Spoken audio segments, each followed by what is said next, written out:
नमस्कार, स्वागत है आपका जी बिजनेस में। मैं हूं दीपक डोभाल और वक्त हो चला है आपकी खबर आपका फायदा का।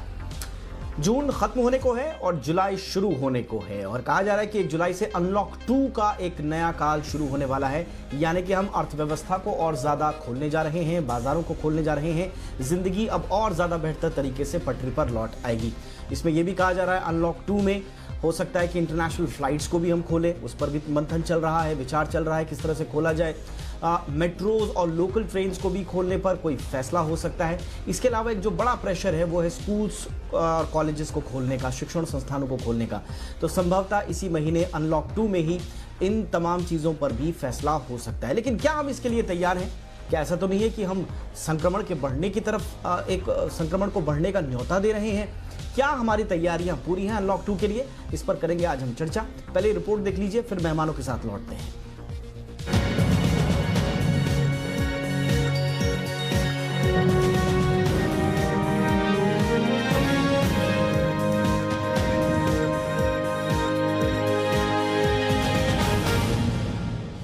कोरोना के बढ़ते मामलों के बीच देश में लागू अनलॉक 1 30 जून को खत्म हो रहा है और देश अनलॉक के दूसरे चरण यानी अनलॉक 2 की तरफ बढ़ चला है।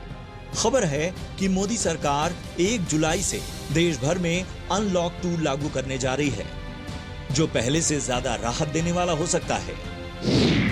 सूत्रों के मुताबिक सरकार जल्द ही अनलॉक 2 की गाइडलाइंस जारी करेगी, जिसमें 15 जुलाई के बाद इंटरनेशनल फ्लाइट शुरू करने, स्कूल, कॉलेज और कोचिंग सेंटर्स खोलने, मेट्रो सर्विस शुरू करने या बंद रखने पर फैसला हो सकता है। खबर है कि अनलॉक 2 में सरकार का फोकस उद्योगों को बढ़ावा देने पर है। ऐसे में मजदूरों को फैक्ट्रियों तक पहुंचाने के लिए श्रमिक स्पेशल ट्रेनों के फेरे बढ़ाए जा सकते हैं। इसके अलावा अनलॉक 2 में सरकार का फोकस स्थानीय और कुटीर उद्योगों और मजदूरों को रोजगार मुहैया कराने पर भी है। सूत्रों के मुताबिक गृह मंत्रालय अनलॉक 2 को आखिरी रूप देने में जुटा है, जिसमें सिनेमा हॉल, सामाजिक, धार्मिक और राजनीतिक आयोजनों पर पाबंदी जारी रह सकती है। वहीं कंटेनमेंट जोन और हॉटस्पॉट वाली जगहों पर पाबंदियां पहले की तरह ही जारी रहेंगी। प्रधानमंत्री नरेंद्र मोदी ने अनलॉक 1 में राज्य सरकारों को ढेरों अधिकार दिए थे, जिन्हें अनलॉक 2 में भी जारी रखा जा सकता है। यानी कि राज्य सरकारें केंद्र की गाइडलाइंस पर मंथन कर चीजों को खोलने या बंद रखने पर खुद फैसला करेंगी। यही वजह है कि कोरोना के बढ़ते मामलों के बीच कई राज्य पहले ही अपने यहाँ लॉकडाउन की घोषणा कर चुके हैं। पश्चिम बंगाल और झारखंड की सरकारों ने 31 जुलाई तक लॉकडाउन बढ़ाने का फैसला किया है। मणिपुर में 15 जुलाई तक लॉकडाउन बढ़ा दिया गया है। कर्नाटक में 5 जुलाई से हर रविवार को लॉकडाउन रहेगा। असम सरकार ने भी गुवाहाटी में 14 दिन के संपूर्ण लॉकडाउन का फैसला किया है। इसके अलावा पंजाब, तेलंगाना और तमिलनाडु भी अपने अपने राज्यों में लॉकडाउन बढ़ाने पर विचार कर रहे हैं। दिल्ली सरकार ने 31 जुलाई तक सभी स्कूलों को बंद रखने का फैसला किया है। वहीं महाराष्ट्र में उद्धव सरकार ने भी 30 जून के बाद पाबंदियों को जारी रखने का फैसला किया है।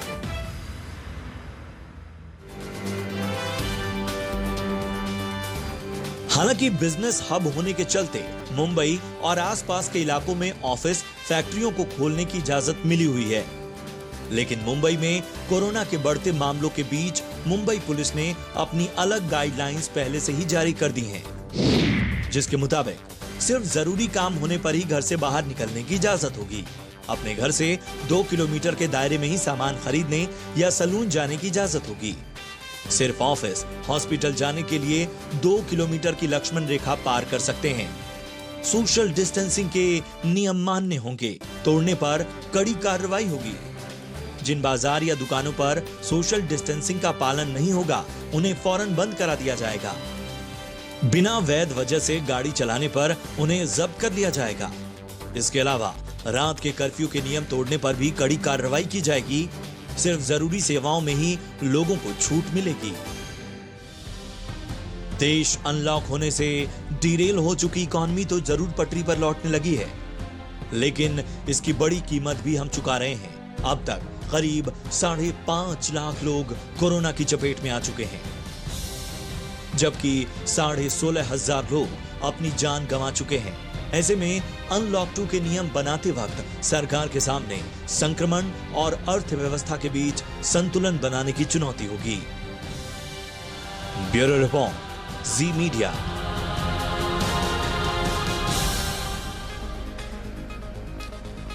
और इस मसले पर बातचीत करने के लिए आज हमारे साथ 3 खास मेहमान मौजूद हैं। सबसे पहले परिचय आज के मेहमानों का। हमारे साथ है शैलजा चंद्रा जी, जो कि पूर्व सेक्रेटरी हैं स्वास्थ्य एवं परिवार कल्याण मंत्रालय की। बहुत बहुत स्वागत है शैलजा मैम आपका हमारे शो में। हमारे साथ हैं डॉक्टर के अग्रवाल, पूर्व प्रेसिडेंट हैं IMA के, और आप जो हैं पद्मश्री सम्मान से भी सम्मानित एक डॉक्टर हैं। बहुत बहुत स्वागत है डॉक्टर अग्रवाल आपका। हमारे साथ हैं इनायत सिंह कक्कड़, जो कि जानी मानी हेल्थ एक्टिविस्ट हैं। इनायत, आपका भी बहुत बहुत स्वागत है। शुरुआत में शैलजा मैम आपसे करना चाहूँगा। अब कहा जा रहा है कि अनलॉक 2.0 की शुरुआत जो है वो 1 जुलाई के आसपास शुरू हो जाएगी। हालांकि गाइडलाइंस अभी तक नहीं आई हैं, लेकिन बहुत जल्दी ये गाइडलाइंस हमारे सामने होंगी। क्या आपको लगता है मैम कि ये मौका अब ऐसा आ गया है? कॉन्फिडेंस वाइज आपको क्या लगता है? 100 दिन हो गए हैं हमने जब शुरुआत की थी लॉकडाउन की, उसके बाद क्या आपको लगता है कि अब पैनिक ज़रा कम हुआ है, थोड़ा कॉन्फिडेंस मोड में भारत आया है और अब अनलॉक 2 में जाने के लिए हमारे पास मुफीद वक्त है? मुझे लगता है कि ये जो औद्योगिक सेक्टर जो है उसमें कॉन्फिडेंस काफी आ गया है। वो करना चाहते हैं, उपाय उठाना चाहते हैं, लेबर को वापस लाना चाहते हैं, और उनका जब बोर्ड मीटिंग्स वगैरह होते हैं तो उनकी इच्छा है प्रकट करना कि प्रोग्रेस हो रहा है, और काफी कॉन्फिडेंस से बात करते हैं। मैं एक किसी खास बोर्ड मीटिंग की नहीं बात कर रही हूँ, मैं आपको बता रही हूँ जो नॉर्मली लोग कहते हैं, ये जो औद्योगिक मीटिंग्स जो होते हैं बोर्ड।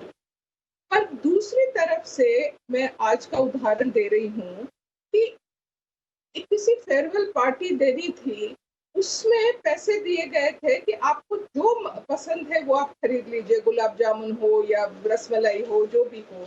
माने कोई जरूरत नहीं कि वही चीज सबको मिले। आपको ताज्जुब होगा कि किसी ने भी बाहर की चीज से मना कर दिया। उन्होंने कहा हमको सील्ड बिस्किट, सील्ड चिप्स चाहिए।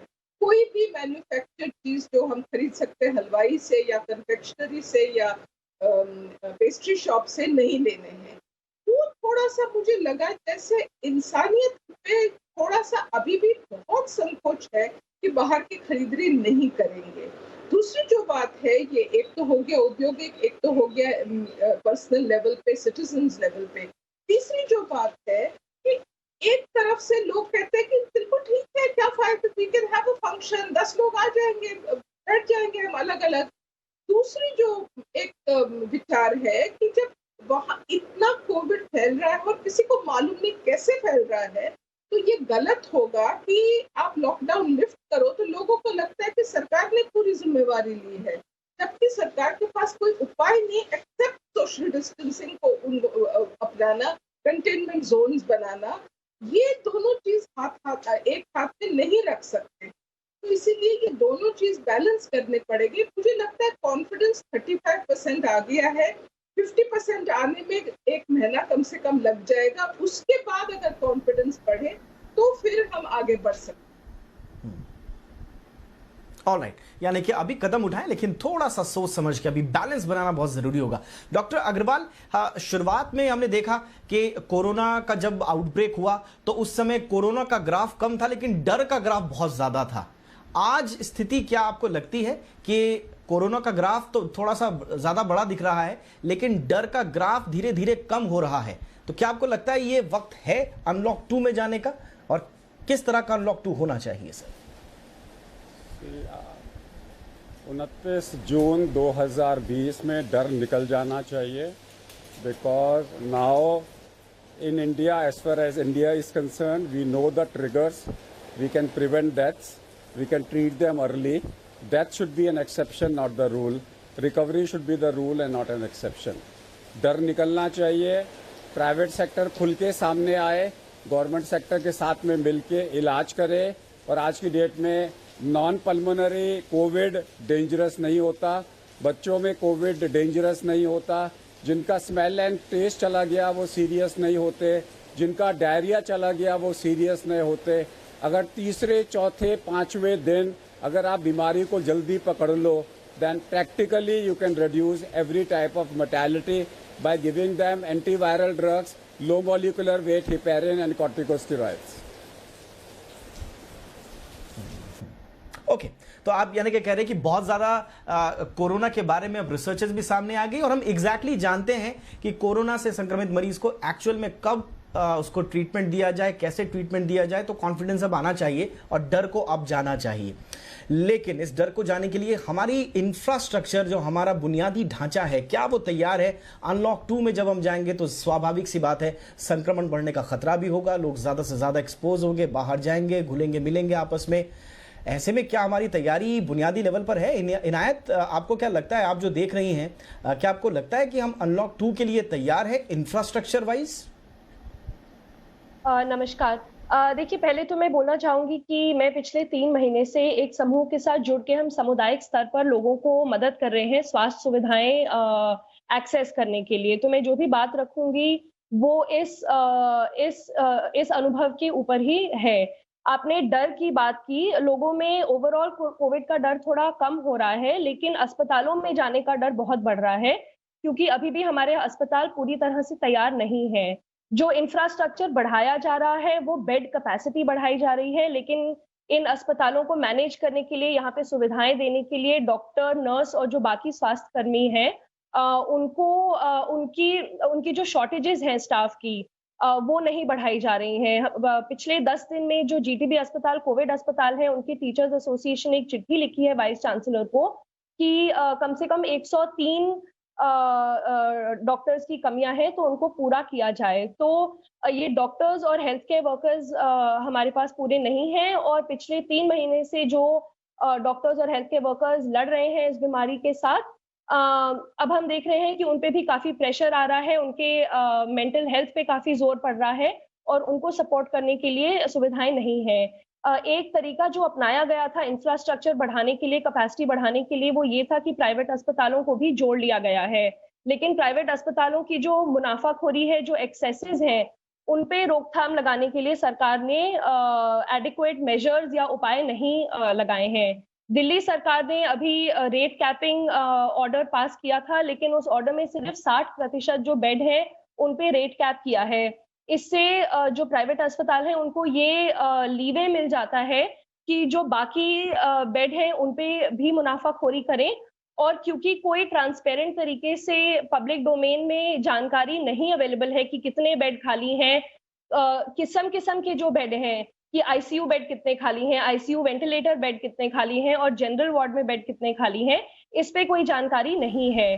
तो हम देख रहे हैं कि 10 दिन पहले ही ऑर्डर आप आया कह रही है कि अभी भी एक स्ट्रैटेजी बनाने की जरूरत है। इंफ्रास्ट्रक्चर को लेकर अभी भी बहुत सारा कंफ्यूजन है और इस कंफ्यूजन को दूर करने की जिम्मेदारी सरकारों की होनी चाहिए, ताकि और क्लैरिटी के साथ, जब क्लैरिटी आएगी तो लोगों में ऑटोमेटिकली कॉन्फिडेंस भी आएगा। इसको बढ़ाने की जरूरत है। शैलजा मैम, अब मैं जरा कैटेगोरिकली आता हूं। अनलॉक 2 में जिन जिन चीजों पर बात हो रही है, मैं आपका उसमें टेक लेना चाहूंगा। एक तो कहा जा रहा है कि 15 जुलाई के बाद हो सकता है कि हम इंटरनेशनल फ्लाइट्स को भी कुछ रूट्स पर, चुनिंदा रूट्स पर इजाजत दे दे। जैसा हमने देखा कि ऑलरेडी बहुत सारे देशों ने अपने बॉर्डर्स और इंटरनेशनल फ्लाइट्स को आवाजाही शुरू कर दी है।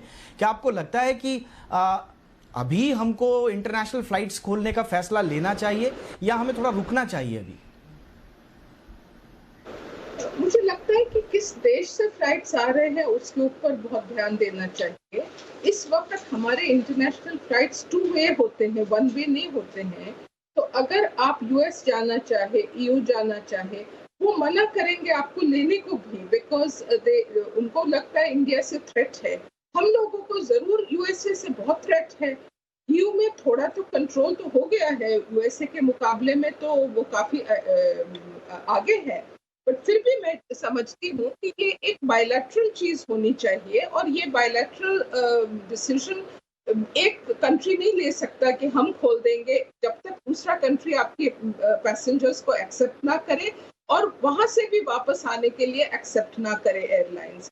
तो मुझे नहीं मालूम, पर इतना मैं बता सकती हूँ कि उम्मीद में बहुत लोग बैठे हैं और जो मेरी बात हो गई है, सबकी एक्सपेक्टेशन है, स्ट्रॉन्ग एक्सपेक्टेशन है कि 15 दिन में ये इंटरनेशनल फ्लाइट्स खुल जाएंगे। कैसे होंगे मुझे नहीं मालूम, बट एक्सपेक्टेशन पब्लिक में बहुत हाई है।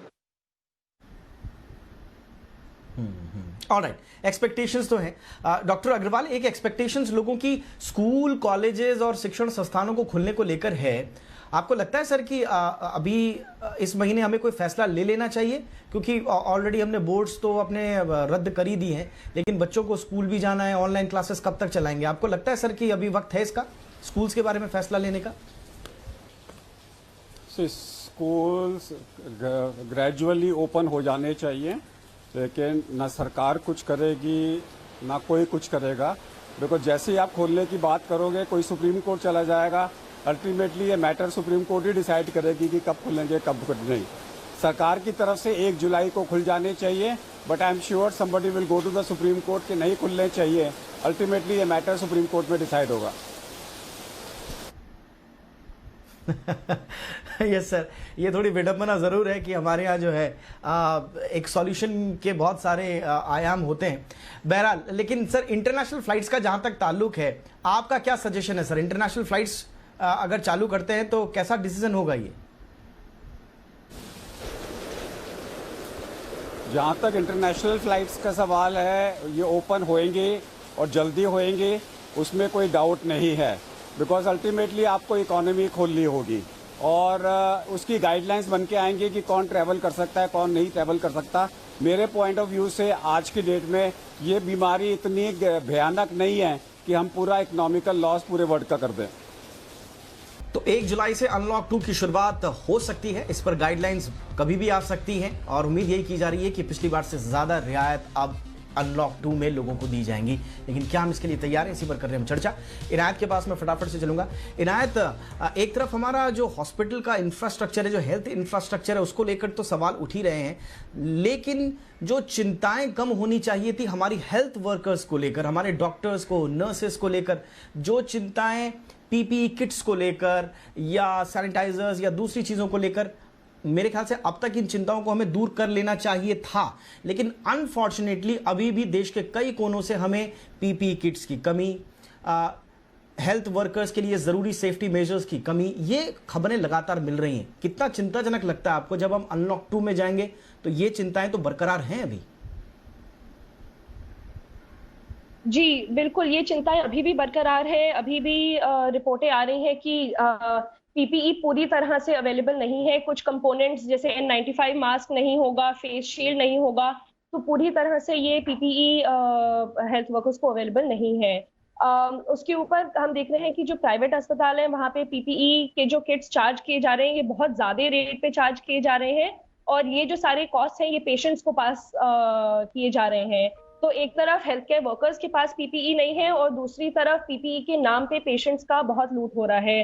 दूसरी प्रॉब्लम ये है कि हमारे जो डिसीजन मेकिंग बॉडीज हैं, जो हमारे जो प्लानिंग के जो एवेन्यूज हैं, वहाँ पे health care workers, doctors, nurses, खास करके नर्सेज और जो नर्सेज के नीचे के कैडर के कर्मचारी हैं, उनका कोई इन्वॉल्वमेंट नहीं है। इसलिए हम बार बार देख रहे हैं कि जो हेल्थ केयर वर्कर्स की ज़रूरतें हैं और दिक्कतें हैं वो अभी तक सॉल्व नहीं हो पा रही हैं और इसमें रिप्रेजेंटेशन और डिसीजन मेकिंग का बहुत बड़ा रोल है।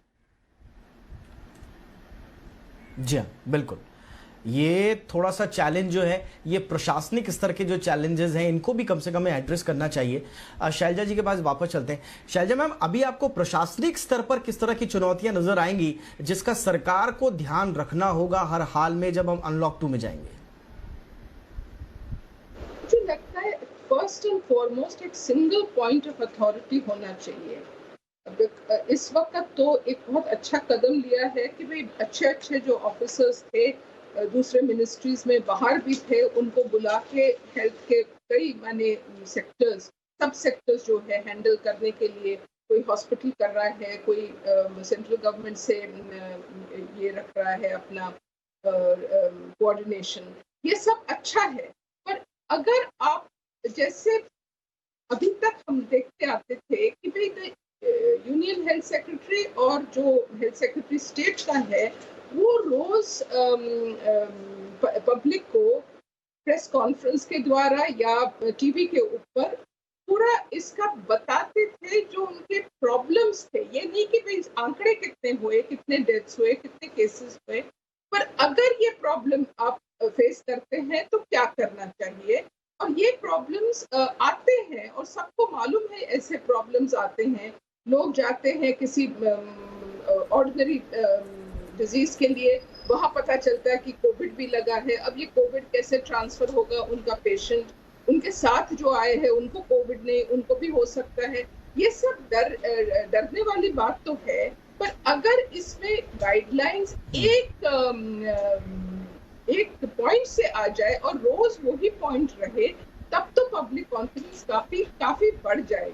इस वक्त थोड़ा सा आंकड़ों के ऊपर, डेथ्स के ऊपर, किस किस्म का वायरस है, कितने लोग इफेक्ट हो रहे हैं, माइग्रेंट्स का क्या हो रहा है, इसके ऊपर ध्यान दिया जा रहा है। पर हेल्थ के दृष्टि से क्या फेस कर रहे हैं पब्लिक, क्या सिटीजन्स की अनुभव है, उसको कैसे रोजाना डील किया जाए, गाइडलाइंस दिए जाए टीवी के ऊपर या प्रिंट मीडिया, तो बहुत फायदेमंद होगा। क्योंकि लोग मेरे से पूछते हैं और मेरी कोई औकात नहीं है इसको कोई जवाब देने, तो ऑफिसर, कोई तो सीनियर ऑफिसर को इसको रोजाना देना चाहिए एक्चुअल प्रॉब्लम्स के बारे में। ये नहीं कि भाई आपने ब्रीफ बनाया है उसी के ऊपर बात करें।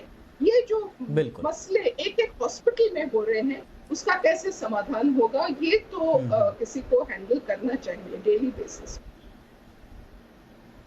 बिल्कुल, एक मजबूत नेतृत्व क्षमता के साथ हमें सामने आना पड़ेगा और चीज़ें अच्छे तरीके से और पूरी स्ट्रैटेजी के साथ टैकल हो, ये बहुत इंपॉर्टेंट है।